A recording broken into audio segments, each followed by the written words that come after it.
Are we transparent in our sayings and dealings? क्या दूसरा प्रश्न ये है, क्या हम हमारे सभी बातों में और कार्यों में पारदर्शक हैं? This we could see in chapter 2. ये हम दूसरे अध्याय में पाते हैं. In chapter 2, when Nehemiah served the wine to the king observed Nehemiah and asked the reason for his sadness. और हम दूसरे अध्याय में पाते हैं कि जब नेहमाया ने राजा को दाखरस परोसा, तब राजा ने नेहमाया के पास देखकर उससे पूछा कि तेरे दुखी होने के कारण क्या है? The king, seeing the sadness of Nehemiah, can suspect something wrong to the extent to assume that Nehemiah might have mixed poison in the wine. और राजा ने जब नेहमाया को दुखी देखा तो उसने अलग अलग प्रकार की सोच की होगी कि कुछ तो गलत है, और शायद ऐसी शंका भी की होगी कि कहीं इसने दाखरस में जहर तो नहीं मिला. But if you read carefully, it was not so. परंतु अगर आप ध्यान से उसे पढ़ेंगे तो दरअसल में वैसा कुछ भी नहीं था. Because it says sadness in the heart. पर क्योंकि वहां पर लिखा है कि वो दुखी हृदय में था. The king was transparent in his approach. और राजा जो था अपने बातचीत करने में, अपने चहल पहल में वो जो पारदर्शक था.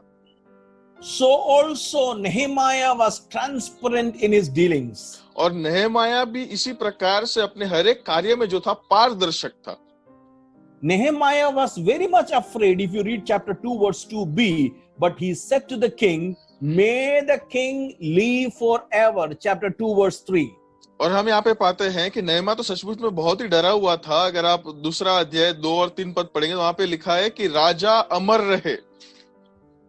Nehemiah can hide his problem, assuming that this same king stopped the work earlier. If you read Ezra chapter 4 verse 11 to 22, this was the king who stopped the work, and Nehemiah is aware of that, but Nehemiah decided not to hide his problem. शायद Nehemiah जो है अपने समस्या को छुपा भी सकता था, क्योंकि उसको ये भी पता था कि एजरा के चौथे अध्याय 11 से 22 में इस बात को लिखा गया है कि इसी राजा ने आगे भी इस प्रकार के कार्यों को रोका था. इसीलिए नेहमिया शायद इस बात को छुपा भी सकता था, परंतु नेहमिया ऐसा नहीं करता है.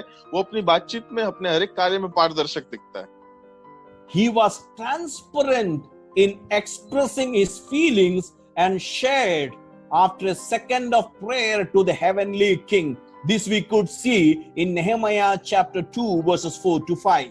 परंतु हम ये पाते हैं कि नेहमिया अपनी भावनाओं के बारे में पारदर्शक था, और एक ही सेकंड की प्रार्थना स्वर्गीय राजा को करने के बाद वो पृथ्वी के राजा के पास वहां पर जाता है. If you read the Bible, verse 4 says, the king said to me, what is it you want? If the same question is asked, we will answer directly to the king. But what Nehemiah did, then I prayed to the God of heaven and I answered the king. अगर आप चौथे पद को ध्यान से पढ़ेंगे, वहां पर लिखा है कि राजा ने मुझसे पूछा कि फिर तू क्या मांगता है. अगर हम वहां पर होते तो हम तुरंत ही जवाब देते थे कि हमको क्या क्या चाहिए, परंतु वहां पर उसके बाद लिखा है कि तब मैंने स्वर्ग के परमेश्वर से प्रार्थना करके राजा से कहा. Nehemiah knows the heavenly king is superior to the earthly king.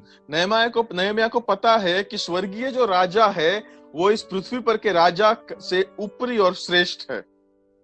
Same thing we can see in Isaiah chapter 6 verses 1 to 3, and we all know the context. King Uzziah, who ruled for 52 years, died. और हम यही बात को यशाया 1 से 3 में जानते हैं, जहां पर हम सबको अच्छे से पता है कि उजिया राजा जो था वो 52 साल तक राज किया था उसने. And when the earthly throne is empty, we can see Isaiah saw the vision, and in that vision it is written, the Lord is seated on the throne. और उसके बाद जब उस पृथ्वी पर का राजा जब मर गया, जब वो सिंहासन खाली हो गया, तब हम पाते हैं कि यशाया ने एक दर्शन देखा, जिसके अंदर उसने देखा कि परमेश्वर जो है अपने स्वर्ग के सिंहासन पर बैठा हुआ है.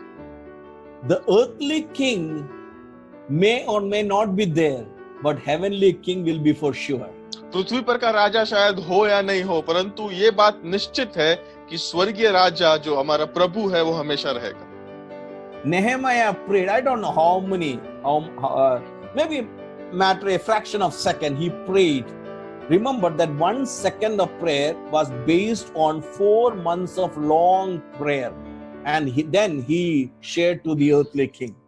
और हमें ये भी यहाँ पे याद रखने की, हमें पता नहीं है कितनी लंबी उसने प्रार्थना की, शायद कुछ चंद सेकंडों की उसने प्रार्थना की होगी, परंतु हमें ये याद रखने की जरूरत है कि यहाँ पर ये 1 सेकंड की प्रार्थना भी इसके आगे के 4 महीने की लंबी प्रार्थना पर आधारित थी. And when you are grounded in prayer, then you can share. And he was transparent in sharing to the king. और जब आप प्रार्थना में जीवन जीते हैं तब आप बांट पाते हैं, और इसीलिए हम पाते हैं कि नहम्याह जो था वो राजा के साथ की हर एक बातचीत में वो पारदर्शक रह पाता था. So trust is essential, transparency is required. और इसीलिए भरोसा जरूरी है और पारदर्शकता तो बहुत ही जरूरत की बात है. Transparency will help to build up the confidence level. और एक प्रकार के भरोसे के स्तर को बढ़ाने के लिए इस प्रकार की पारदर्शकता की जरूरत है. Are we transparent in our dealings? क्या हम हमारे कार्यों में पारदर्शक हैं?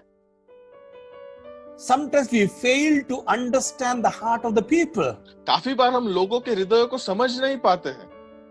It is so good. What is inside should be outside. What is outside should be inside. ये कितना अच्छा है अगर जो अंदर है वो बाहर भी रहे और जो बाहर है वो अंदर भी रहे. So trust. Second, transparency. Question number